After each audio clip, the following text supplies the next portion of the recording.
Johar video লেলতান সবেন কে দারম। আজ আমরা শিখব মুন্ডারিতে মা ও ছেলের কথোপকথন পর্ব 2। তার মা বলছে তার ছেলেকে বলছে পড়াও দুপ মে বাবু।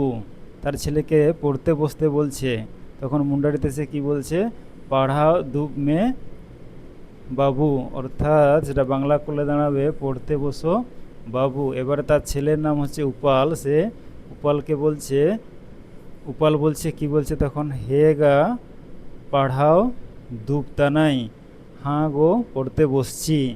এবারে তার মা আবার বলছে কিছুক্ষণ পরে, তখন বলছে পড়াও হবাও জানা বাবু, পড়া হলো বাবু। এবারে আবার উপাল বলছে তখন, হে গা পড়াও হবাও জানা, হাঁ হাঁ গো পড়া হলো। এরপরে তার মা বলছে বাবু উমেন মে, অর্থাৎ বাবু স্নান করো। এবারে তার ছেলে উপাল বলছে হে গা মা উমেন আই, হ্যাঁ মা স্নান করব। এবারে এই স্নানকে মুন্ডারিতে উমেনও বলা হয়, রেয়াড়ও অনেকে বলে থাকে। অনেকেও স্নানকে কি বলে? রেয়াড়ও বলে থাকে। জোহার।